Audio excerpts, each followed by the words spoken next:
NKN Media. ঠিক কিনা? আবার কেউ যদি জমিতে মুসুরি সরিষার দানা গমের দানা বনে, পাশে যদি কারো জমি থাকে, হঠাৎ জমি দেখতে যেয়ে দেখে পাশে কেউ গমের দানা বুনিয়েছে, সরিষা বুনিয়েছে, ও কি জমি ফেলে রাখবে নাকি? ও বলে ও যখন বুনিয়েছে আমিও দুটো বুনি, ওর যদি 37 কেজি হয় আমার তো 12 কেজি হতেও পারে নাকি? এই জন্য চাষ দেখলে মানুষ চাষ করে, ঘর বাঁধা দেখলে ফাঁকা জায়গায় সেখানে পাড়া তৈরি হয়ে যায়। এই জন্য বাচ্চারা আওয়াজ দিলে তাহলে চাচা চাচাদের কণ্ঠের আওয়াজ কি বন্ধ থাকবে না? চলবে, আওয়াজ হবে। আল্লাহ নামের আওয়াজ তুলতে আপত্তি আছে নাকি কারো? আল্লাহু আকবার শব্দটি হলো আরবি ভাষা। কি ভাষা? আরবি ভাষা। এর বাংলা অর্থ হলো আল্লাহ মহান, আল্লাহ শ্রেষ্ঠ, আল্লাহ বড়। কথাটার ভিতরে কোন স্বার্থ বা ছন্দ আছে? কোন মিথ্যার লেশমাত্র আছে? আল্লাহর উপরে বড় আর কেউ আছে? তবে এই যুগের বিজ্ঞানীরা বলছে আমরাই আছি। আমরা এখন বোমা বানিয়েছি, হাইড্রোজেন বোমা বানিয়েছি, রাসায়নিক জৈব বোমা বানিয়েছি, হাজার যন্ত্রপাতি মেশিন বানিয়ে মানুষের কল্যাণ করেছি। অতএব আল্লাহ বুড়ো হয়ে গেছে আর পারবে না, আমরা এখন জোয়ান আছি। চিল্লায়ে বলুন একটু নাউযুবিল্লাহ, একটু জোরে বলুন নাউযুবিল্লাহ। আল্লাহ বলছেন তোরা জোয়ান আছিস, তার আমি ভূমিকম্প দিচ্ছি, একটু রোধ কর। তোরা জোয়ান আছিস, আমি ঘূর্ণিঝড় দিচ্ছি, একটু রোধ কর। তোরা জোয়ান আছিস, আমি অতিবৃষ্টি বন্যা দিচ্ছে, একটু পানি বন্ধ কর। তোরা তো এখন শক্তিধর ক্ষমতাধর আছিস, আমি আল্লাহ খরা দিচ্ছে, একটু মেঘ জমিয়ে পানি বর্ষণ কর। আছে নাকি কোন বিজ্ঞান? আছে কোন দার্শনিক? আছে কোন সাহিত্যিক? কোন ইঞ্জিনিয়ার? কোন ডাক্তার? কোন মাস্টার? কোন বুদ্ধিজীবী? আল্লাহর শক্তির সঙ্গে এখনো পর্যন্ত পাল্লা দেওয়ার মতো কোন ব্যক্তিত্ব পৃথিবীতে আছে? আল্লাহ সব শক্তির ঊর্ধ্বে না, সব শক্তির নিম্নে? আল্লাহ যদি সব শক্তির ঊর্ধ্বে হয়, এই সত্য কথা বলতে আমাদেরকে আপত্তি থাকা উচিত। তাহলে একটু জোরে বলুন আল্লাহু আকবার। وقال النبي صلى الله عليه وسلم من بنى لله مسجدا بنى الله له بيتا في الجنة كما قال عليه الصلاة والسلام। সকলে আরেকটা বার চিল্লায়ে বলুন আল্লাহু আকবার। وقال الله تعالى في شان حبيبه إن الله وملائكته يصلون على النبي يا أيها الذين آمنوا صلوا عليه وسلموا تسليما اللهم صل على سيدنا مولانا محمد وعلى آل سيدنا مولانا। বক্তারা বক্তৃতা করলে আস্তে আস্তে গা গরম হয় না? হয় না? কথা বলে। বক্তারা বক্তৃতা করলে আস্তে আস্তে গা গরম হয়। আর শ্রোতারা যদি শুধু বসে বসে শুনতেই থাকে, শীতকালের সময় হিমালয় পাহাড় হয়ে যাবে কিনা বলেন না? বসে বসে যদি শুনতে থাকে তো আপনার তো হিমালয় পাহাড় হয়ে যাবে। শেষ পর্যন্ত আবার আগুন খুঁজে আনতে হবে কিনা, কারণ রাত তো বাড়তেছে নাকি? এজন্য আপনাদের কণ্ঠের আওয়াজও বক্তার মতো আমি চালু রাখতে চাই। এজন্য একটু উচ্চ রবে কি নবীজির মহব্বতে দরুদ শরীফ পড়া যাবে? দরুদ শরীফ পড়লে লাভ না লস? বর্তমান আমাদের ইন্ডিয়াতে কিছু দলমত পথের মানুষের আবির্ভাব হয়েছে। তারা বলে মরা গরু আর ঘাস খাবে না, মুহাম্মদ রাসূলুল্লাহর নামে আর দরুদ শরীফ পড়তে হবে না। বাংলাদেশে অবশ্যই দলের লোক নেই, এদেশে আছে। তারা বলে মরা গরু আর ঘাস খাবে না, এখান মোহাম্মদের নামে দরুদ শরীফ পড়ে লাল মাথা করে দরকার নাই। এদেশে আছে নাকি সে দলের লোক? তাদের আমল নামার থলি ভর্তি হয়ে গেছে, থলির মুখে চেক টেনে দিয়ে 10 টাকা তালা লাগিয়ে চাবি সাগরে আর নদীতে ফেলে দিয়েছে। চাবি খুঁজে পাওয়ার উপায় নাই, থলির ভিতরে আর কিছু ঢোকানোরও সুযোগ নাই। এই জন্য তারা দরুদ শরীফ পড়ে না। আমি আপনাদের কাছে জিজ্ঞাসাবাদ করি, বগুড়ার মানুষের আমল নামার থলি কি তাদের মতো ভক্তি না খালি? খালি। মরণের দিন পর্যন্ত যদি আমরা চেষ্টা চালাই, আমাদের আমল নামার থলি খালি নিয়ে কবরে যেতে হবে না ভক্তি হবে? আমল নামার থলি মরণের দিন পর্যন্ত ভক্তি করা সম্ভব হবে না। কারণ আবু বকর সিদ্দিক রাদিয়াল্লাহু মতো মানুষ বলেছেন, আমার আমল নামার থলি খালি নিয়েই কবরে যাচ্ছি। হযরত ওমর ফারুকের মতো মানুষ বলেছেন, আমার আমল নামার থলি আমি খালি নিয়েই কবরে যাচ্ছি। যারা নবীজির ডান হাত বাম হাতের মানুষ হিসাবে বিবেচিত, বিশ্ব নবীর কবরের পাশে কিয়ামত পর্যন্ত কবরস্থ হওয়ার সুযোগ পেয়েছে, তারা বলছেন আমল নামার থলি ভক্তি করতে পারেনি। তাহলে বগুড়ার মানুষের কি ভক্তি হয়ে গেছে নাকি? তাহলে আমাদের আমল নামার থলি খালি নিয়ে কবরে যেতে হবে, এতে কি সন্দেহ আছে নাকি? হাজার আমল করেন, থলি ভক্তি হবে না, এ থলি খালি নিয়ে যেতে হবে। এখন এই খালি থলির মুখে আমরা যদি একটু নবীর মহব্বতের দরুদের তোহফার নজরানা সাজিয়ে নিয়ে যদি কবরে যাই, হাসরের মাঝে আমাদের সকলকে উঠতে হবে না হবে না? একটা লোক কি বলতে পারেন, হুজুর আমার হাসর ওঠার কোন দরকার হবে না, কবরে যাচ্ছি কবরেই থাকবো? আল্লাহ কোরআনে সূরা বাকারায় বলছেন, সুম্মা ইলাইহি তুরজাউন, তোমাদের প্রত্যেককে কবর থেকে হাসরে হাজির করা হবে। প্রত্যেকটি ব্যক্তিকে আল্লাহ হাসরে হাজির করবেন, এতে সন্দেহ আছে? এখন হাসরে হাজির হওয়ার পর আমাদের আমল নামার থলি নিয়ে হিসাব নিকাশ হবে না হবে না? ওয়াকিমুল ওয়াজনা বিল কিসতি ওয়ালা তুকসিরুল মিজান, জোরে বলুন একটু আমিন। আল্লাহ বলছেন, নেকি এবং নেকবুদ্ধি, পাপ এবং পুণ্য ওজন করা হবে। যার পাপের পাল্লা ভারী হবে, ফাসাউফা ইয়ালামুন ইযিল আগলালু ফি আনাকিহিম ওয়াসসালাসিল ইয়াসহাবুনা ফিল হামিমে সুম্মা ফিন নারি ইয়াসজারুন, জোরে বলুন একটু আল্লাহুম্মা আমিন। যারা আমল নামার থলি খালি, এই খালি থলি দিন হাসরের মাঝে যখন হাজির হবে, সবের থলি খালি, পাপের থলি পূর্ণ। এ লোককে আমল নামা যখন মিজানের কাজ পাল্লায় চাপানো হবে, চাপানোর কারণে পাপ যদি বেশি হয়ে যায়, মনি খাতা সবের দিকে ঝুঁকবে না পাপের দিকে ঝুঁকবে? পাপের দিকে ঝুঁকবে। পাপের দিকে যদি মনি খাতা ঝুঁকে যায়, আল্লাহ খুব তাড়াতাড়ি বান্দা অবগত হবে, খুব তাড়াতাড়ি বান্দা জানতে পারবে, ইজিল আগলালু ফি আনাকিহিম ওয়াসসালাসিল, তাদের গলায় পরানো হবে লোহার শিকলের দড়ি। কিসের কিসের? লোহার শিকল দড়ি তাদের গলায় পরিধান করানো হবে। আর আমার ফেরেশতারা গরু আর ছাগলের মতো লোহার শিকলের দড়ি গলায় দড়িয়ে হর হর করে টানতে টানতে নিয়ে যাবে জাহান্নামের মাঠে নিক্ষেপ করার জন্য। জাহান্নাম ভালো জায়গা না খারাপ জায়গা? কি ভয় হচ্ছে নাকি? এখনো তো মরণ হয়নি। মরণের পর আত্মীয় স্বজন খবর পাবে, মরামত দেখতে আসবে, তারপরে গোসল হবে, কাপড়ের কাপড় পরানো হবে, খাটিয়ার না ঢুকানো হবে, জানাজা পাঠ করা হবে, তারপরে কাজে করিয়ে কবরে পোতার পর জান্নাত জাহান্নামের খবর হবে। ঠিক বলেন না ভুল বলেন? বেঁচে থাকলে কি জান্নাত জাহান্নামের খবর আছে নাকি? মরণের পর যত সময় কবরে না পুঁততেছে তত সময় জান্নাত জাহান্নামের খবর নাই। তাহলে এখন জোরে বললে কি জাহান্নামে যেতে হবে নাকি? আবার জোরে বললে জান্নাতেও কি যেতে পারবেন নাকি? তাহলে একটু কথাটা জোরে বলে, জাহান্নাম ভালো জায়গা না খারাপ জায়গা? জাহান্নাম হলো খারাপ জায়গা, অশান্তির জায়গা, অনলৌকিকুণ্ডের জায়গা। সেখানে জাল্লাহ করবে আগুন, আর আগুনের দিয়ে আমাকে আপনাকে দগ্ধ হতে হবে। কুল্লামা নুদিলাত জুলুদুহুম বাদদালনাহুম জুলুদান গায়রাহা লিয়াযুকুল আযাব, জোরে বলুন একটু আল্লাহু আকবার। আর একটু চিল্লায়ে বলুন আল্লাহু আকবার। আর জাহান্নাম কেমন জিনিস আমার বান্দারা একটু শোনো। আমার ফেরেশতারা লোহার শিকলের দড়ি গলায় পরিয়ে গরু ছাগলের মতো হর হর করে টানতে টানতে যে বান্দার নিয়ে যাবে তার ঠিকানা হবে জাহান্নাম।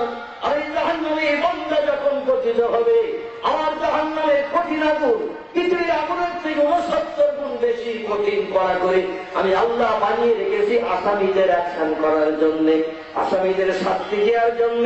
ওই আগুনের ভিতরে বান্দা যখন পতিত হবে, আমার আগুনের ক্রিয়ায় ঘর কৃষ্ণ কালো বান্নের আগুনের ক্রিয়ায় গায়ের বস্ত্র চামড়াগুলো পুড়ে কয়লা কত ঝরে ঝরে পড়বে। আবার নতুন নতুন বস্ত্র চামড়া বান্দার গায়ে তৈরি করে দেয়া হবে। আল্লাহ পারবে না? পারবে না?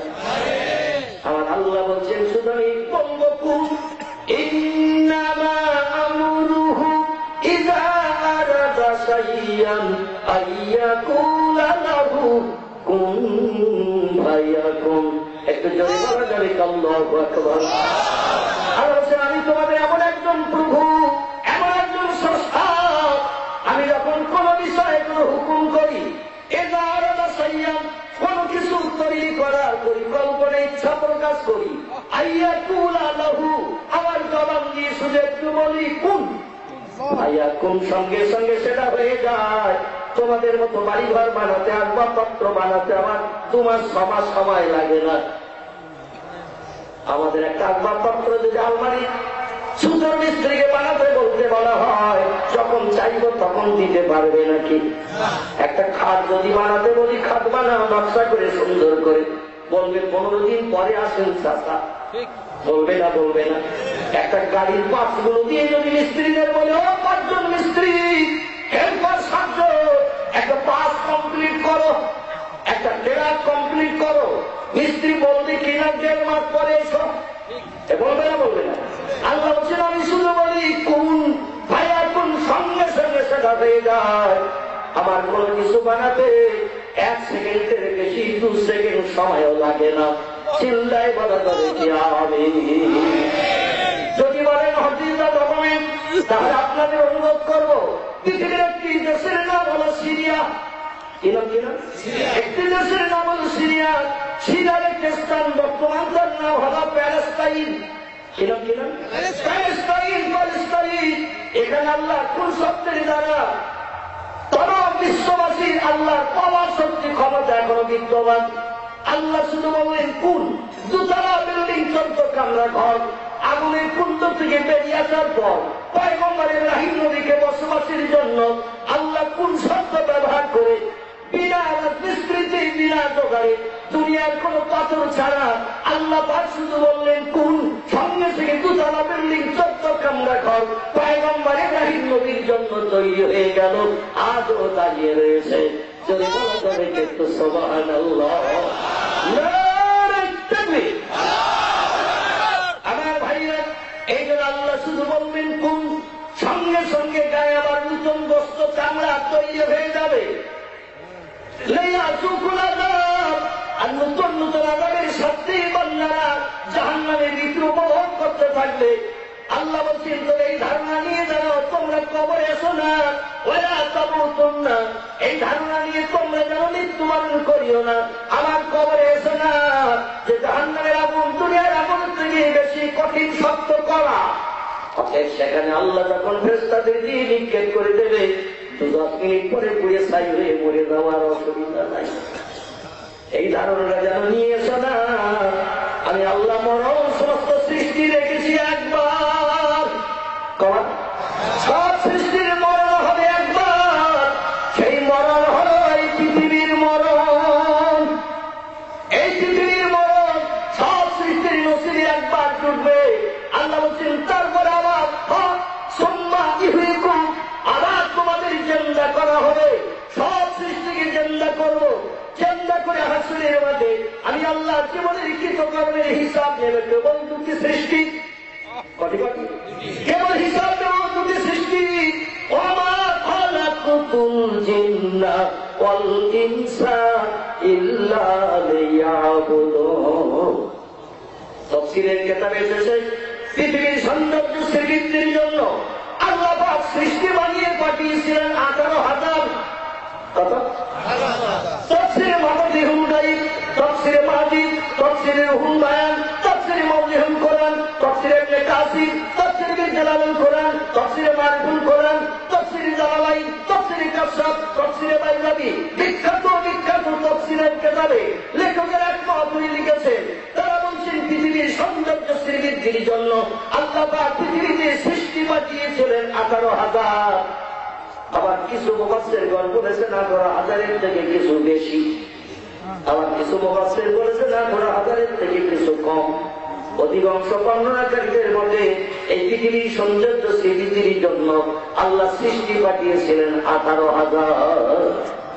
18,000 সৃষ্টির থেকে হাইব্রিড প্রোডাকশন বর্তমানে বাড়তে দুনিয়ার বিজ্ঞানীরা স্যাটেলাইটের মাধ্যম দিয়ে সব সৃষ্টিকে লাইটের মাধ্যম দিয়ে ধরে নিয়ে বিশ্ববাসীকে জানিয়ে দিয়েছেন বর্তমান পৃথিবীতে সৃষ্টির সংখ্যা 1.5 লক্ষ ছাড়িয়ে গেছে।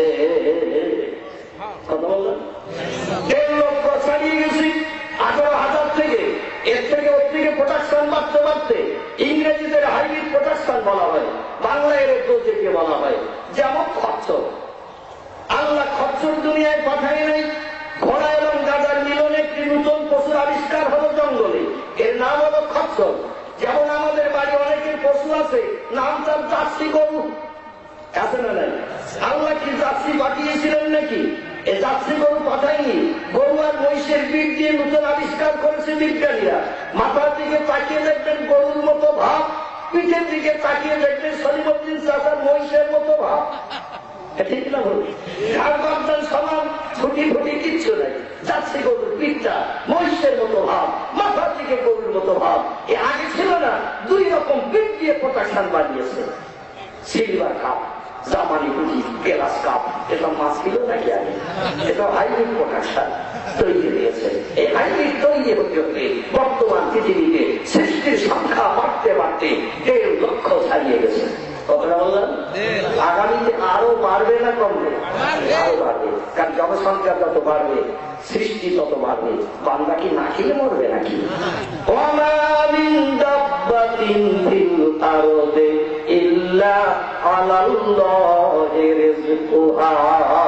চিল্লায় বলুন আল্লাহু আকবার। জলে এবং স্থলে, জায়গা এবং পানিতে যত সৃষ্টি বাস করে সব সৃষ্টি আল্লাহর রিজিকের উপরে নির্ভর করে। আল্লাহ সব সৃষ্টির খাওয়া দেয় না? না খেয়ে কেউ মরে নাকি? না খেয়ে কেউ মরে না, যা মরে সব খেয়েই মরে, ঠিক কিনা? না খেয়ে যদি কেউ মরত তাহলে আমরা পৃথিবীর ইতিহাস আজ আলাদা করলে দেখতে পাবো পাকিস্তানের জমিনে ভূমিকম্প হলো 2004 সালে, বিল্ডিং ভাঙা, চায়ের তলায় চাপা পড়লো 80,000 মানুষ। কত? 80,000 মানুষ চাপা পড়লো বিল্ডিং ভাঙা, চায়ের তলায়। ভূমিকম্পে ভেঙে গেল আমেরিকার এক্স প্রেসিডেন্ট বিল ক্লিন্টন পর্যন্ত মোশাররফের দেশের ভূমিকম্প দেখার জন্য আসলো। এক জায়গায় দাঁড়িয়ে দৃশ্য দেখে চোখের মাঝে মুখ ভাসালো। এমন মর্মান্তিক ঘটনা পৃথিবীতে আমার জীবনে দেখি নাই। বিল ক্লিন্টন তথ্য দিল এক্স প্রেসিডেন্ট আমেরিকার, আমার ভাইয়ের দেশের মানুষ আপনজন হারা হয়ে কেঁদে চোখের বাইরে বুক ভাসালো। বিল্ডিং মারা চাইগুলোকে কেরেন মেশিন দিয়ে সরিয়ে মশা বড়া পচা করা লাশগুলো শুধু বার করা হলো। কাপড় জড়িয়ে কফিন বন্দি করে মাটির তলায় পোকা হলো। আর পচা গলা পোকাওয়ালা লাশ এত গোসল করানো সম্ভব না। এগুলো পেপার জড়িয়ে কফিন বন্দি করে মাটির তলায় কবর দেওয়া হলো। এলাকার পরিবেশ যাতে খারাপ না হয়, কারণ বেশি আছে যারা ভূমিকম্পের পর তাদের বিবাদ জানিয়ে সংসার করতে হবে। মরা পচা গন্ধ যদি ছুটতে থাকে এলাকার পরিবেশ খারাপ হয়ে যাবে। তারাও মরণ করবি। যৎসত্তর কাজ চালানো হলো। কাজ চলতে 70 দিনের মাথায়, 2 মাস 10 দিনের মাথায় বিল্ডিং ভাঙা, চাই সরাতে যে একটা জেন্দা মানুষ বেরিয়ে গেল। জোরে বলা জোরে সুবহানাল্লাহ। আমাদের পশ্চিমবাংলার সুনামীয় পত্রিকা, নাম তার বর্তমান, নাম তার আনন্দবাজার, নাম তার আজকাল, নাম তার প্রতিদিন, নাম তার কলম, বিভিন্ন পত্রিকার সাংবাদিকেরা ফটোগ্রাফ করে তথ্য দিয়ে দিল একটি বিল্ডিং ভাঙা চায়ের ভিতর থেকে কেরেন মেশিন দিয়ে বিল্ডিং ভাঙা চাই সারাতে দিয়ে টানতে গিয়ে বেরিয়ে গেল একটা জেন্দা মানুষ। নাম তার মুসলমান নাফিসা বেগম। কিনা নামদার মুসলমান নাফিসা বেগম, বয়স তার 40। একটি মুসলিম নারী বিল্ডিং ভাঙা চাইয়ের ভিতরে চাপা পড়েছিল। তোমার 10 দিন 70 দিন বিল্ডিং ভাঙা চাই সরিয়ে এই জন্য মানুষটাকে পার করে এর গাড়িতে করে অ্যাম্বুলেন্সে করে নিয়ে যাওয়া হলো লাহোরের হসপিটালে। ডাক্তারদের ডেকে বলা হলো, ডাক্তারেরা 70 দিন তাতে তো গিয়ে রয়েছে, খাওয়া দাওয়া খেতে হয়নি, তো আল্লাহ বাঁচিয়ে রেখেছে, তাড়াতাড়ি এর নাকে অক্সিজেন লাগাও, হাতে স্যালাইন লাগাও, রোগীটাকে সুস্থ করো। ডাক্তার বলে অক্সিজেন স্যালাইনের আগে একটু দেখানো কানে দিয়ে টাকার মধ্যে মেশিন দিয়ে একটু পরীক্ষা নিরীক্ষা করে দেখি বর্তমান কেমন অবস্থা রয়েছে। হসপিটালে যখন রুগী নিয়ে যাওয়া হয়, যখন সার্জন ডাক্তার রুগী দেখতে আসে, গলায় একটা দেখা নল থাকে না, থাকে না, এই দেখা নল দিয়ে আগে একটু পরীক্ষা নিরীক্ষা করে রোগীর সিমটম ধরার চেষ্টা করে, তারপরে যদি দেখা নলে না পায় তখন খাস খাস করে লিখে দেয় এক্সরে করে নিয়ে এসো, এক্সরে করে নিয়ে এসো। কারণ আমাদের মেমোরির মাধ্যম দিয়ে দেখা নলে এর কি রোগ হয়েছে আমরা এখনো ধরতে পারি নাই, এই জন্য টোটাল বডির ফটো করে নিয়ে এসো, কোথায় কি হয়েছে দেখি। ডাক্তারের দেখা নল কানে দিয়ে টাকার মতো মেশিন চালিয়ে বুকে পিঠে রুগী লাগালো। 70 দিন যে রুগী বিল্ডিং ভাঙা চায়ের ভিতরে চাপা ছিল, মুসলমান নাফিসা বেগম বয়স তার 40, রুগী বুকে পিঠে স্ট্যাথিস্কোপ মেশিন লাগিয়ে দিয়ে ডাক্তার মুখকে হাসিয়ে হেসে বলছে, এ রুগী আপন জনেরা, তোমাদের রুগীর জন্য স্যালাইন লাগবে না, অক্সিজেন লাগবে না, বাইরে যদি বাদাম ভাজা বুট ভাজা পাও নিয়ে এসে তোমাদের রুগী চিবিয়ে খেতে পারবে। নারায়ে তাকবীর। 70 দিন যে মানুষটা কিছু খায় না, খাওয়ার সুযোগ নাই, ডাক্তার বললো বুট ভাজা বাদাম ভাজা আনলো, চিবিয়ে খেতে পারবে, রুগীর কোনো অসুবিধা নাই। ডাক্তারদের জিজ্ঞাসাবাদ করা হলো, ডাক্তারেরা একটি নারী পুরুষ বয়স্ক মানুষ কতদিন না খেয়ে বেঁচে থাকতে পারে? ডাক্তারেরা বললো, আমাদের থিওরি বুকে লেখা আছে 12 থেকে 13 দিন কোন মানুষ অনাহারা হয়ে বেঁচে থাকতে পারে, তারপরে খাবার না দিলে পতন চলবে। কি করবে? বিদায় দেবে। বাচ্চারা 5 থেকে 6 দিন অনাহারা হয়ে বেঁচে থাকতে পারে, তারপরে যদি খাবার না পায় আস্তে আস্তে শরীর নিস্তেজ হয়ে ওই বাচ্চারাও পৃথিবী থেকে বিদায় নেয়। ডাক্তারদের বলা হলো 70 দিন পরে বিল্ডিং ভাঙা চাই থেকে এই মানুষটার বার করে নিয়ে আপনাদের কাছে জমা দিলাম হসপিটালে, তাহলে আপনাদের থিওরি মুখ সত্য, এই বাস্তব যেটা দেখলাম এইটা সত্য।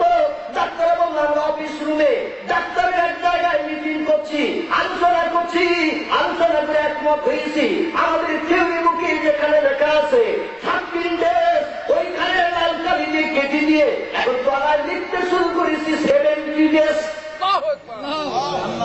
আমাদের থিওরি বুকে তত্ত্ববিদেরা তত্ত্ব দিয়েছিল 12-13 দিন না খেয়ে মানুষ বেঁচে থাকতে পারে, কিন্তু 70 দিনের তাজা মানুষ যখন পেয়ে গেলাম থিওরি বুক তার চলবে না, এই জন্য আমরা ওখানে লাল কালি দিয়ে কেটে দিয়ে উপরে লিখে দিলাম 70 ডেজ। না খেয়েও মানুষ বেঁচে থাকতে পারে 70 দিন। পৃথিবীর বিজ্ঞানীরা বিজ্ঞানীদের ভুল ধরছে, দার্শনিকেরা দার্শনিকদের ভুল ধরছে, ইঞ্জিনিয়ার ইঞ্জিনিয়ারের ভুল ধরছে, ডাক্তার ডাক্তারের ভুল ধরছে, মাস্টার মাস্টারের ভুল ধরছে। ঠিক না ভুল? মানুষ শুধু মানুষের ভুল ধরাধরি করে সঠিক তথ্য পুস্তকের পৃষ্ঠায় তুলে ধরার জন্য মানুষ ব্যস্ত।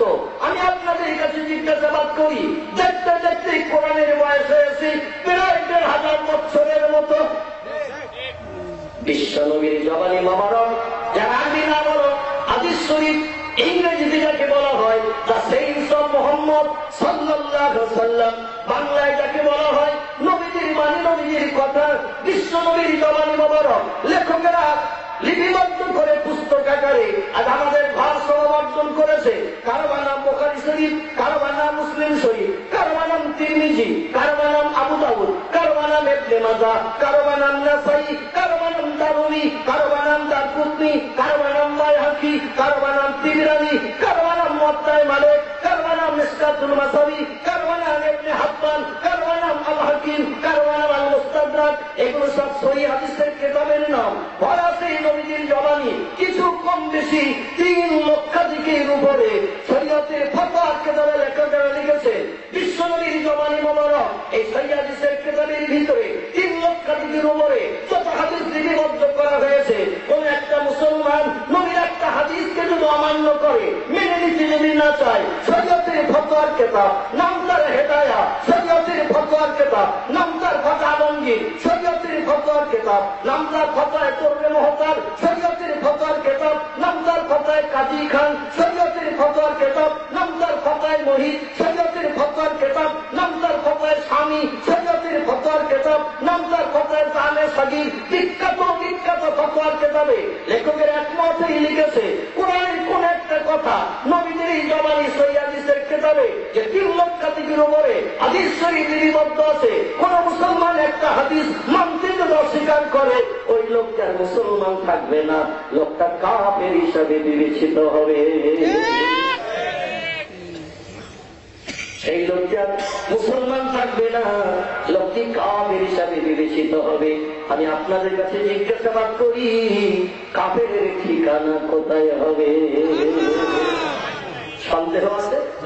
আল্লাহ কোরআনে সূরা বাকারায় বলছেন, ইল্লাল্লাযীনা কাফারু ইন্নাল্লাযীনা কাফারু ওয়া কাযযাবু বিআয়াতিনা উলাইকা আসহাবুন নারি হুম ফিহা খালিদুন। জোরে বলুন একটু আমিন। আল্লাহ নিশ্চয় যারা ইন্নাল্লাযীনা কাফারু, নিশ্চয় যারা পৃথিবীতে আমাকে স্রষ্টা বলে মান্য করল না, আমাকে প্রভু বলে স্বীকার করল না, তারা বলে there is no god, Allah is nothing. পৃথিবীর প্রাকৃতিক নিয়মে সংসার চলবে, অতীতে ছিল বর্তমানে আছে, অতএব এ পৃথিবীর ন্যাচারাল, এ পৃথিবীর বানানোর কেউ নাই, পূর্বে ছিল বর্তমানে আছে। ওয়াকাযযাবু বিআয়াতিনা, আমার কোরআনের কথাগুলোকে তারা সত্য বলে বিশ্বাস করে না, কোরআনের কথাগুলোকেও তারা মান্যতা দেয় না, বরং কোরআন শুধু মানে না তাই নয়, আমার কোরআনের বিরুদ্ধে বিভিন্ন মন্তব্য কটূক্তি তারা করে। আল্লাহ মাথা গরম হয়ে গেছে, আল্লাহ পাগল হয়ে গেছে, আল্লাহ ভুল বকাবকি করেছে কোরআনের ভিতরে, আল্লাহ মিথ্যা তত্ত্ব কোরআনে ঢুকিয়ে দিয়েছে। বর্তমান 19 শতাব্দীর যুগে 1000 বছর আগের পুরানো গুদম কথা কোরআনের কথা মেনে চলতে হবে না। একটু চিল্লাই বলুন নাউজুবিল্লাহ, একটু জোরে বলুন নাউজুবিল্লাহ। যারা ওই দলের আছেন তাদের বলতে হবে না, ও দলের 2-1 জন থাকলেও থাকতে পারে কিনা। আপনাদের বাংলাদেশের একটি নারীর নাম তো আপনারা কম বেশি জানেন। ময়মনসিংহ জেলায় ইউনিভার্সিটি থেকে এমএ ফার্স্ট ক্লাস ডিগ্রি অর্জন করেছিলেন। কলমদের অনেকগুলো বই লিখেছেন তিনি। একটি বইয়ের নাম নির্বাচিত কবিতা, একটি বইয়ের নাম নির্বাচিত কলাম, একটি বইয়ের নাম ফেরা, একটি বইয়ের নাম জীবনবদ্ধ চেতনা, একটি বইয়ের নাম ছোটবেলার মেয়ে, একটি বইয়ের নাম লজ্জা। আমাদের কলকাতায় তার নতুন সংস্করণ হয়েছে দ্বিখণ্ডিত নামে। লেখিকার নাম হল মিসেস তসলিমা নাসরিন। বর্তমানে হিন্দু ধর্ম গ্রহণ করে দিল্লিতে বাস করছে। বর্তমান হিন্দু ধর্ম গ্রহণ করে মন্দির দিয়ে পূজা দিয়ে নারকেল ভেঙে পূজা দিয়ে হিন্দু ধর্ম অবলম্বন করে আমাদের দিল্লিতে বাস করছে। আমাদের কলকাতা এসেছিল, এখান থেকে বছর 2-3 আগে এসেই কিছুদিন ছিল কলকাতা শান্তির শহর, ভালো শহর, আরামের শহর, দেখার অনেক কিছু রয়েছে কলকাতায়। তাই এখানে এসে তার মন করে গেল, বন্ধ কলকাতায় থাকবো। আর সকালবেলা মুসলমানদের কোরআনের বিরুদ্ধে, নবীর বিরুদ্ধে সাংবাদিকদের কাছে তথ্য দেব, আর সাংবাদিক আমার তথ্যটা হেডলাইনের প্রথম পৃষ্ঠায় লিখে দেবে।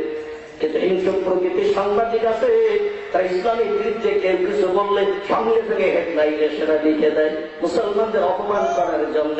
চিল্লাই বলুন একটু নাউজুবিল্লাহ। বর্তমান পৃথিবীতে সব দেশের মুসলমানেরা অপমানিত কিনা? এই পৃথিবীতে বড় দুঃখের সঙ্গে বলি, বর্তমান পৃথিবীতে 258-টির মতো দেশ বিদ্যমান। 258-টির মতো দেশ পৃথিবীতে বিদ্যমান। কিছু দেশের নাম কম বেশি জানি, Japan, German, England, Holland, Poland, Italy, Brazil, Thailand, Singapore, Burma, Rangoon, Hindustan, Pakistan, Bangladesh, Afghanistan, Iraq, Iran, Kuwait, Jordan, Arab, পারস্য, তুরস্ক, Libya, Nigeria, Indonesia, Malaysia, Sri Lanka, Burma, Tajikistan, Kazakhstan, Balochistan, Azerbaijan, Armenia, Saudi Arabia, Arab শাহী, শাম, সিরিয়া, মরক্কো, ইয়ামান, বুলগেরিয়া, মিশর। 258-টির মতো দেশ বিদ্যমান। এই 258-টি দেশের বর্তমান জনসংখ্যা হল 765 কোটির উপরে। তাম পৃথিবীতে প্রধান বেঁচে থাকা মানুষের সংখ্যা হল 765 কোটির উপরে। আর নেটের মাধ্যম দিয়ে তাম বিশ্বকে জানিয়ে দেওয়া হয়েছে কোন দেশে দেওয়ার লক্ষ্য আমাদের আমল করার দরকার নাই। ঘরে বসে বসে নিজের মাধ্যম দিয়ে তথ্য পেয়ে গেল, যারা আমাদের তথ্য দিয়ে খুশি করলো ওদের যদি দেখে বলা হয় বিজ্ঞানীরা, ইঞ্জিনিয়ারেরা, দার্শনিকেরা তখন পৃথিবীতে 288 দেশে দেশে থাকা মানুষের সংখ্যা 765 কোটির উপরে, তত্ত্ব দিলে শুনে খুশি হলাম। মারা গেছে কত একটু বলিল, বলবে ব্যস্ত আছি, শ্বশুর বাড়ি যাচ্ছি, বাড়ি আসলে খবর নিয়ে আসা, সে বলবে না বলবে না? ও মাঝে মাঝে শ্বশুর বাড়ি থেকে খবর নেবে চাচা মারা গেছে কিনা, কারণ বাড়ি আসলে চাচা বললাম ব্যস্ততা নাই, এবার বলো মারা গেছে কত। তুমি তো তত্ত্ব দিলে বেঁচে থাকা লোকের সংখ্যা শুনে খুশি হলাম, মারা গেছে কত বলো। ও শুধু খবর নেবে চাচা মরে গেছে কিনা, কারণ বাড়ি গেলেই তো চিন্তা করবে, এবার খবর পাবে। পৃথিবীর বিজ্ঞানীরা কে তথ্য দিতে পারবে? দুনিয়ার বিজ্ঞানীদের, দার্শনিকদের, ইঞ্জিনিয়ারদের কাছে জিজ্ঞাসা করুন আগামীতে পৃথিবীতে কত মানুষ জন্ম নেবে।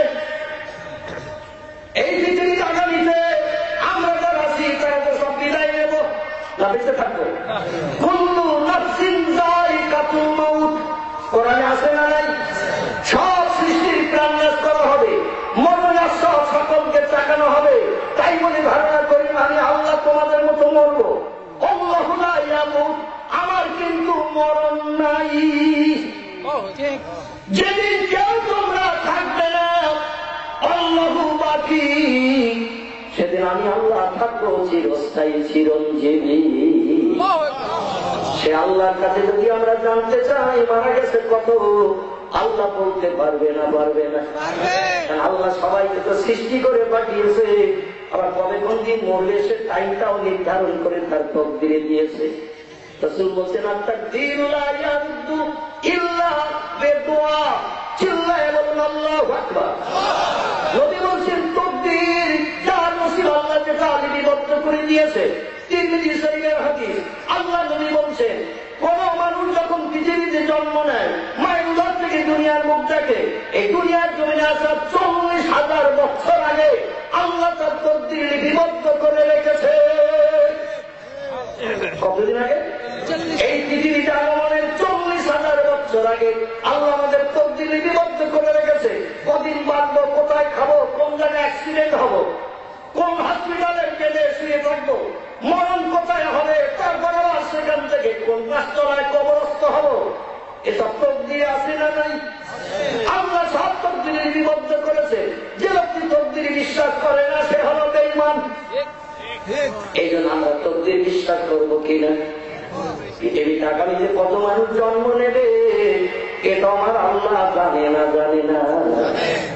স্বামী স্ত্রী মিলন হয় দুনিয়ার সংসার জীবনের সুখভোগের জন্য, কোন দিনকে সন্তান পেতে আসবে এটা দুনিয়ার কোন বিজ্ঞান, দার্শনিক, সাহিত্যিক কি জানে? দুনিয়ার বিজ্ঞান, দার্শনিক, সাহিত্যিক জানে না। এক কথা না বা দুর্গন্ধ কথা মানে দিয়ে খলাকাল ইনসানা মিন আলাক, আল্লাহ বলছেন এক কথা দুর্গন্ধ না পাক কথা বানি মায়ের হেনের থলির ভিতরে ঢুকাই।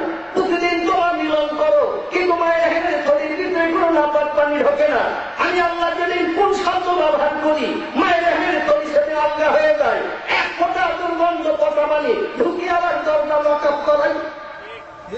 আমি দরজা লকআপ করিয়ে রাখি আর নামাজ দিন সময় নিয়ে মায়ের পেটের ভিতরে তোমার সুন্দর সৌন্দর্য মন্ডিত বান্দার স্ট্রাকচার আমি বানিয়ে থাকি। জোরে বলো দুটো আমি। আমার ভাইরা, সে আল্লাহ পাক আগামীতে কত মানুষ পৃথিবীতে জন্ম নেবে আমার আল্লাহ পাক জানে না, জানে না। যিনি জানেন তিনি হলেন হাইয়ুল কাইয়্যুম। অতীতে ছিলেন, বর্তমানে আছেন, ভবিষ্যৎ থাকবে। সে আল্লাহ বলছেন ইন্নাল্লাহা আলা কুল্লি শাইইন কাদির। যত শক্তির অধিকারী তোমরা হও, যতটা ক্ষমতা দেখাও, যত যন্ত্রপাতি মেশিন বানিয়ে দুনিয়ার মানুষের উপকার করো, আমার শক্তির সঙ্গে পাল্লা দিয়ে কোনদিন জয়ী হতে পারোনি এবং পারবে না। এই তো গত বছর ইন্দোনেশিয়ায় ভূমিকম্প হয়ে গেল, হাজার হাজার মানুষের প্রাণ নাশ হয়ে গেল।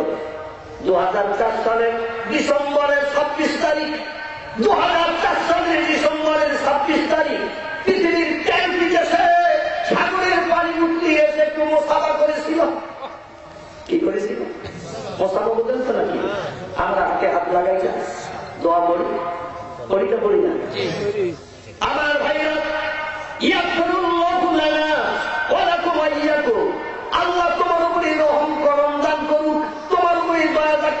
দরকার, হাতে হাতে মুসলমান করে দোয়া পড়ি না পানি বলতে আল্লাহ দেখে বললেন, পানি আমার বান্দাদের সঙ্গে একটু মুসাফা করে এসো। পানি বললো কিভাবে যাবো? আল্লাহ বলেন ভোর 5:15 ডিসেম্বরের 26 তারিখ। এই ডিসেম্বর মাসটা শীতকাল হয় না গরমকাল হয়? এই কদিন আগে চলে গেল না ডিসেম্বর মাসটা হয় শীতকাল। এই শীতকালের সময় ভোর 5:15 তখন সূর্যোদয় হয়নি, হব ভাব চলতেছে। আল্লাহ বলেন এই সময় যাও, বান্দাদের খুঁজে পেতে সুবিধা হবে। সব কম্বলের ভিতরে রয়েছে, বান্দাদের খুঁজে পেতে সুবিধা হবে। কিন্তু ডায়াবেটিস রোগী যারা ভোরবেলা উঠে রাস্তায় হাঁটে কিনা তারা, আবার যারা কাজকর্ম করে মিল কারখানায়, তারা উঠে গেল সাইকেল চালিয়ে চলে যাচ্ছে কারখানায় অ্যাটেন্ড করতে। কেউ বা যায় মোটর সাইকেলে, কেউ বা মানে দুরন্ত গাড়ি পরিবহনে, বাসে যায় না বিভিন্ন জায়গায় কাজকর্মে অ্যাটেন্ড করার জন্য যায়। আল্লাহ বলেন সর্বপ্রথম অ্যাকশন করো তাদের যারা ডায়াবেটিস রোগী হিসাবে মুয়াজ্জিনের আযানে কান দিল না, মসজিদে নামাজে শরীক হলো না, ওরা ডাক্তারের থিওরি মনে হাঁটা চলা শুরু করে দিয়েছে। প্রথম ধরনের পানির গতিবেগ ছিল ঘন্টায় 150 কিলোমিটার বেগ। কত? 150 কিলোমিটার বেগ ছিল পানির গতিবেগ। আর 55 ফুট উঁচু হয়ে পানি এসেছে সাগরে কানা উতলিয়ে 5 তলা বিল্ডিং পানির তলায় তলিয়ে গেছে।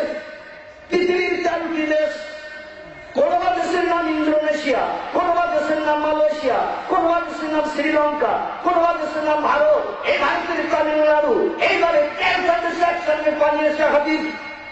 55 ফুট উঁচু হয়েছে। যারা বলে আল্লাহ বৃদ্ধ বুড়ো হয়ে গেছে, ক্ষমতা নাই, আল্লাহ বলে আছে কিনা একটু দেখে নিয়ে এবার তোদের ঠাকুর দাদা যারা আছে বিজ্ঞান দার্শনিক, ওদের এটা আমার সঙ্গে একটু মোকাবেলা করতে বল। হেঁটে চলছিল রাস্তায় যারা, পানির তলায় তলিয়ে গেল তারা। সাইকেলে যাচ্ছিল যারা, পানির তলায় পরে তলালো তারা। মোটর বাইকে যাচ্ছিল যারা 50-60 কিলোমিটার গতিতে, পানিকে 100 কিলোমিটার বেগে ছুটছে, তাহলে পানি ওদের ধরতে পারবে না। এরপর পরিবহনে যাচ্ছে 80-90 কিলোমিটার বেগে, ঝুলন্ত পানির পাচ্ছে তাদের পর্যন্ত পানির তলায় তলিয়ে দিয়ে দিল। আল্লাহ বলল এবার ওদের ধর যারা এখনো কম্বল ছাড়িনি, মুয়াজ্জিনের আযানে কান দেয়নি, মসজিদ মুখ হয়নি, এখনো কম্বল মুড়ি দিয়ে রয়েছে। আমি জানি 8:30টার আগে ওরা টেনে উঠবে না, এজন্য ওদের একটু ধরার কথা পরে বলি। যারা চলছে তাদের আগে ধর, সব ধরে নিয়ে নিল। এখন যারা কম্বল মুড়ি দিয়ে ভোরবেলা ছিল, এরা কেউ কি বাঁচবে? 5 তলা বিল্ডিং তলিয়ে দিয়ে পানি চলিয়ে গেল, মানুষ মারা গেল 15 মিনিটের ভিতরে 4.5 লক্ষের উপরে।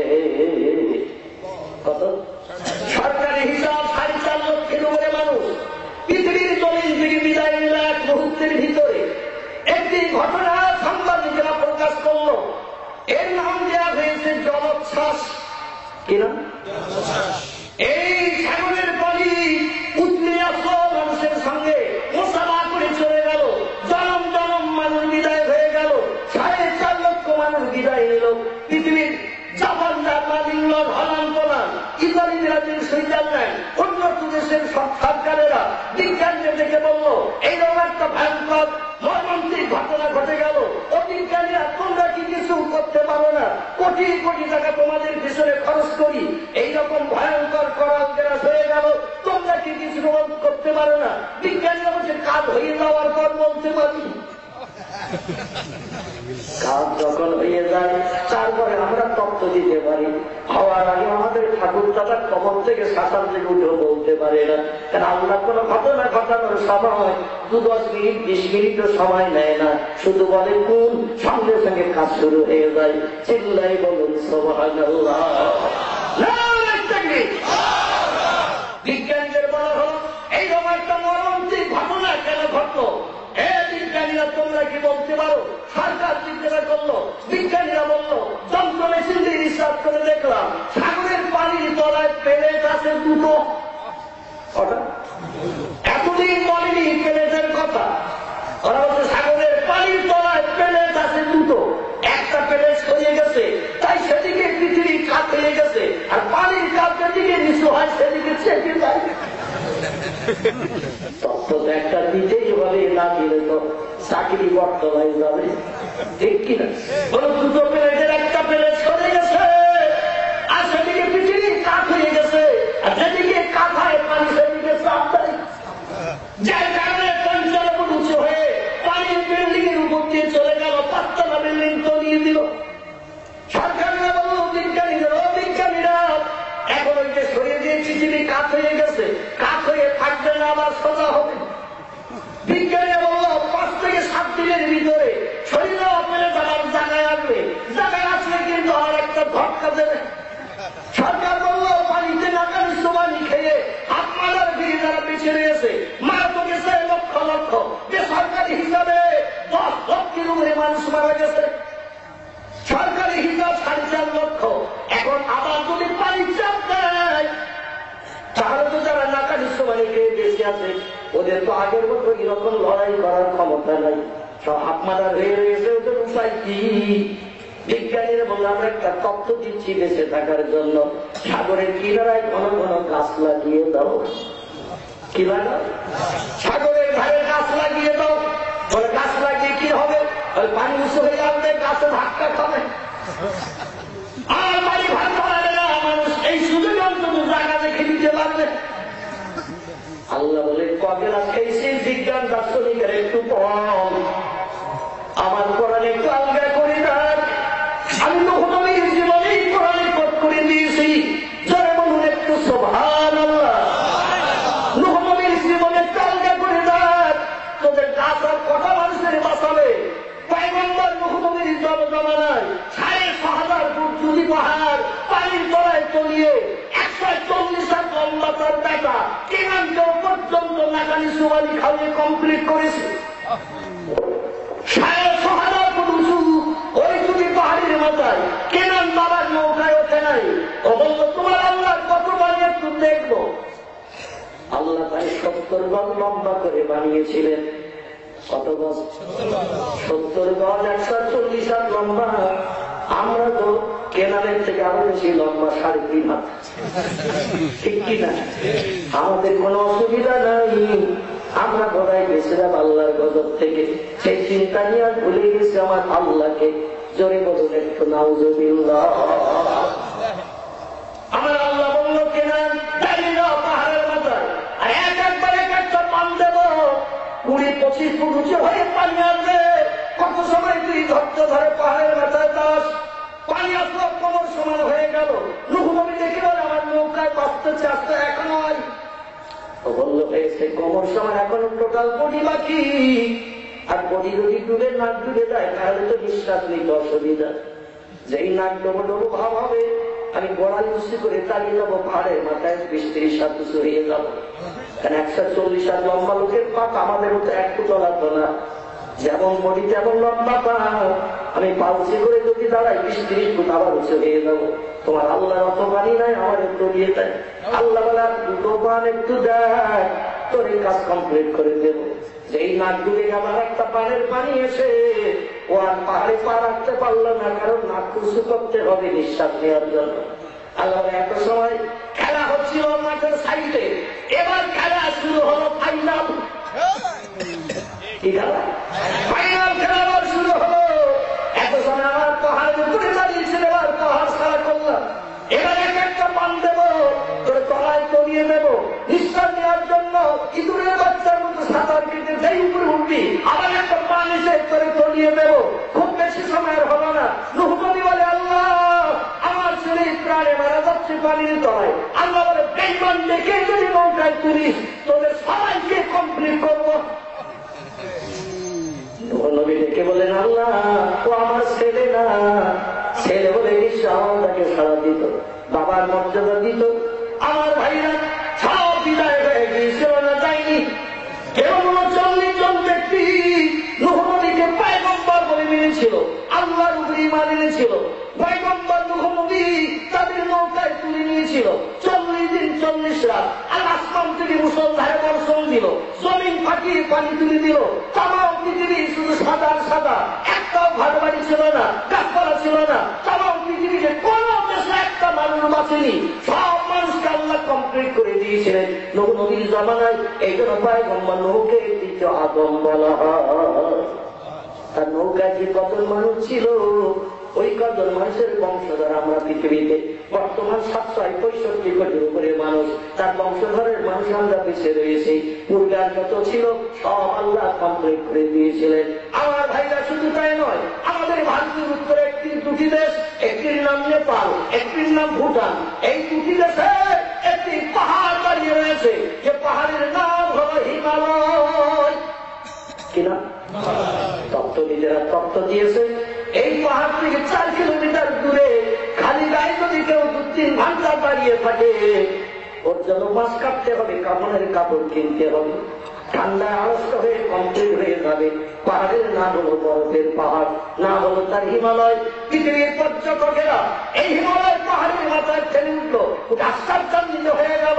সমস্ত পর্যটকেরা পাহাড়ের মাথায় একটা খাদ আছে, গর্ত আছে, এখনো যেন দেখতে পাবেন সেই খাদ গর্তের ভিতরে একটা মাছের কঙ্কাল, একটা কুমিরের কঙ্কাল এখনো ক্ষত রয়েছে।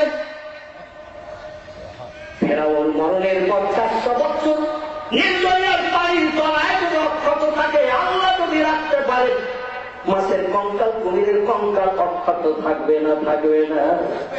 এখনো মিশরের পিরামিডে বিশ্ববিখ্যাত খোদাদ্রোহী ফেরাউনের লাশ এখনো অক্ষত, চামড়া বস্ত্রওয়ালা আছে না? নাই।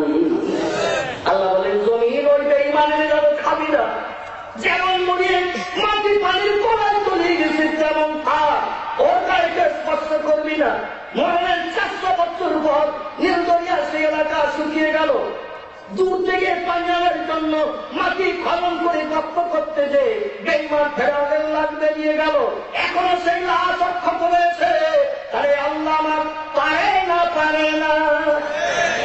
বিজ্ঞানীরা বানিয়েছে বর্তমানে কোল্ড স্টোর হিমঘর, হিমঘরের ভিতরে আলুর বস্তা, কবির বস্তা যদি রাখা হয়, এর পচবে না ভালো থাকবে?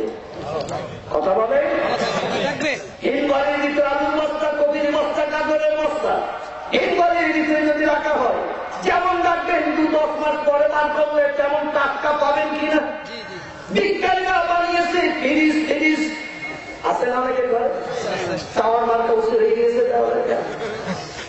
এই ফ্রিজের ভিতরে আবার 2টি পোর্শন আছে, একটা নর্মাল, একটা হাই। ডিপ ফ্রিজ যেটি উপরে থাকে কিনা, ডিপ ফ্রিজের ভিতরে বগুড়ার বাজার থেকে কাঁচা মাছ, কাঁচা গোস্ত দাম কম হয়েছে রাত 10:30টার পর, খরিদ্দার নাই।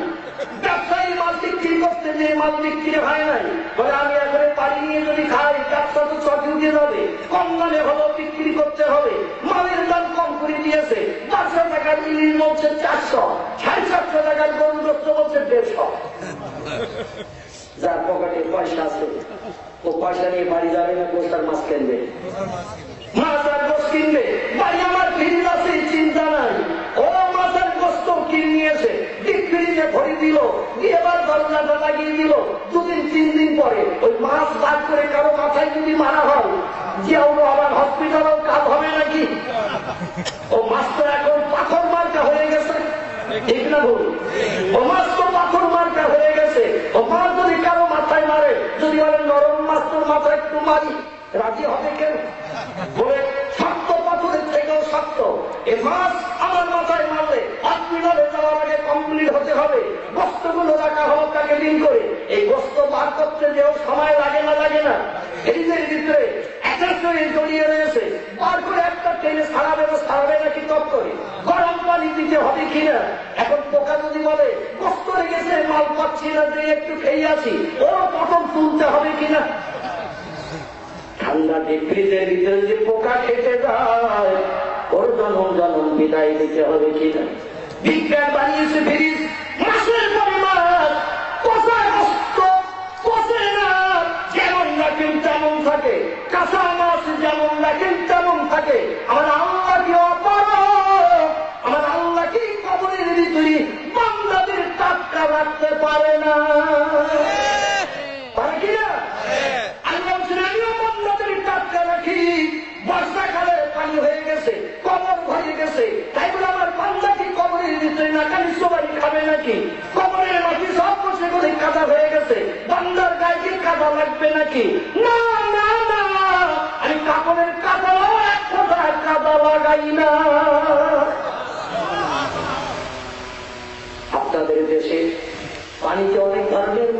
বাস করে না করে না? অনেক ধরনের মাছ পানতে থাকে। একটা মাছের নাম একটু বলুন। 24 ঘন্টা কাদাই থাকে, ওর গায়ে কাদা লাগে না। কি মাছ? কচি মাছ, পাকাল মাছ, তোরা মাছ। ঠিক না? এই পাকাল মাছ, কচি মাছ, তোরা মাছ 24 ঘন্টা কাদার ভিতরে থাকে, ওর গায়ে কি কাদা মারতে জানে না? আল্লাহ কচি মাছের গায়ে কাদা যেমন লাগে না, মান কানা বিল্লাহি কানা আল্লাহু লাহু। যে বান্দা আমি আল্লাহ আমার হয়ে যায়, আমি আল্লাহ সেই বান্দার হয়ে যাই, ও বান্দার কবরে গায়ে কাদা লাগাতে দূরে থাক, কাবরের চাকরা পর্যন্ত বাঁচে না। চলে যাও মক্কা শরীফ। মক্কা শরীফে একটি কবরস্থান আছে, নামটা জান্নাতুল মুআল্লা। কি নাম? জান্নাতুল মুআল্লা। আপনাদের বাংলাদেশে কিছু ছেলেরা জান্নাতুল মুআল্লায় চাকরি করে। আমি 2002-তে গেলাম মক্কা শরীফে, 2007-এ গেলাম, 2011-এ গেলাম। জান্নাতুল বাকিতে লাশের সঙ্গে চলে গেলাম, তাই দেখি কেমন কবর দেয়, যে এদিকে জান্নাতুল মুআল্লার ভিতরে আমার ভাইরা পাকা ওয়াল করা রয়েছে কবরে, আর প্রত্যেকটি কবরের উপরে 3খানা করে সেলাম রাখা হয়। লাশের সঙ্গে গেলাম, কেমন কবর দেয়। কাবা শরীফের দরজার সামনে লাশ রেখে জানাজা নামাজ পাঠ করা হয়। জানাজা হয়ে গেল, লাশ কাটে করে নিয়ে দৌড়াচ্ছে সৌদি স্বেচ্ছাসেবকেরা, পিছনে পিছনে দৌড়ালাম। 1/2 কিলোমিটার রাস্তাও হবে না, তার থেকে একটু কম। হযরত মা খাদিজার বাড়ি টপকিয়ে গেলেই জান্নাতুল মুআল্লার দরজার সামনে দেখতে পাওয়া যায়। আমার ভাইরা, কবরস্থানে লাশ রাখা হলো। এরা 3খানা সেরা কবরের উপর ছিল, উঠিয়ে নিয়ে নেওয়া হয়েছে। নেওয়ার পরে কবরের ভিতরে মরা লাশের যা হাড়হাড্ডি থাকে, এগুলো বড় করে সরো করে পায়ের দিকে এক কোনায় রেখে সেই কবরের ভিতরে লাশ সরিয়ে দেওয়া হলো। নতুন করে কোনো কবর করা হয় না। 3-4 মাস অন্তর অন্তর একই কবরে লাশগুলো দাফন করা হয়।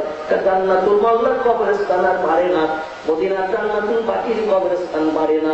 প্রাচীর দিয়ে ঘেরা, একই জায়গায় দাফন করা হয়। মরা পচা লাশগুলো এইভাবে হাড়হাড্ডিগুলো যেগুলো থাকে, এগুলো তল করে সরে করে নিয়ে পায়ের দিকে এক জায়গায় রাখা হয়। বাস্তব দৃশ্য আমি দেখলাম। এবার লাশ সরিয়ে দেওয়া হয়, 3খানা সেরাপ চাপিয়ে দেওয়া হলো, উপরে কিছু বালি দিয়ে শুকনো ঘাস দিয়ে কবর কমপ্লিট করা হলো। আপনাদের এই বাংলাদেশের চিটাগাং চট্টগ্রামের ছেলেরা মক্কার জান্নাতুল মুআল্লার কবরস্থানে চাকরি করছে। চেহারা দেখেই তো চিনতে পারলাম এ তো বাঙালি। আর আমাদের বাঙালিদের চেহারা দেখলে চেনা যায় কিনা? তুর্কিদের চেহারা আলাদা, ইন্দোনেশিয়ার চেহারা আলাদা, মালয়েশিয়ার চেহারা আলাদা। আমার ভাইরা, হাবশার মানুষের চেহারা আলাদা, দেখলেই চেনা যায়। বাঙালিদের চেহারা দেখলে চেনা যায়। আমি সরাসরি বললাম, ভাই তোমার বাড়ি কোথায়? আমার বাড়ি হলো চিটাগাং। চিটাগাং মানে বলছে চট্টগ্রাম। কতদিন চাকরি করতে বলে? 6.5 বছর হয়েছে এই কবরস্থানে আমার পোস্টিং। আমি বললাম তো কবরে লাশ দাফন করা হলো, দেখতে পেলাম ওই যে বাকি কবরগুলো রয়েছে, কিছু দেখলাম কবরের মাথা খালি, কিছু কবরের মাথায় দেখছি বড় বড় পাথর রাখা। ও চিটাগাঙের যুবক ভাই, কবরের মাথায় কাছে পাথর রাখা কেন? কিছু কবরের মাথায় পাথর রাখা নাই। যেখানে আজকের এই কবর দেওয়া হবে, কবরটার মাথাও পাথর নাই। ব্যাপারটা কি? মানে হুজুর তাজ্জব খবর শুনুন, যে কবরের ভিতরে লাশ পচেনি, কাপড়ের কাপড়ে মাটি দিয়ে দাগ লাগেনি, সে লাশ তুলে দেখলাম টাটকা। সৌদি সরকার ঘোষণা দিয়ে দিয়েছে, ওই কবরের মাথার কাছে পাথর রেখে চিহ্নিত করে রাখো। ওই কবরের উপরের সেরাতকে আমার পর্যন্ত আর তুলবে না। চিল্লাই বলুন একটু সুবহানাল্লাহ। ওই লাশগুলো আল্লাহ প্রেমিক, আল্লাহওয়ালা। রাসূল বলেছেন, ইন্নাল্লাহ হারামা আন তাকুনা আলাল আরদি আসদাদাল আমবিয়ায়ে ফানাবিয়াল্লাহি হাজ্জুন ইয়ারজাকু। মিসকাত শরীফ 125 পৃষ্ঠা। আল্লাহ নবী সাল্লাল্লাহু আলাইহি জানিয়েছে, ইন্নাল্লাহ, নিশ্চয় আল্লাহ পাক হারামা, তিনি হারাম সাব্যস্ত করেছেন, নিষেধ করেছেন, বারণ করে দিয়েছেন। আন তাকুলা অর্পণ করতে খেলে আলাল আরদ, দুনিয়ার মাটিকে, আসদাদাল আমবিয়া, নবী আম্বিয়া, ওলিয়া উলিয়া। কারণ রাসূল বলেছেন, আমার পরে কিয়ামত পর্যন্ত পৃথিবীতে নবীর আগমন আর হবে না।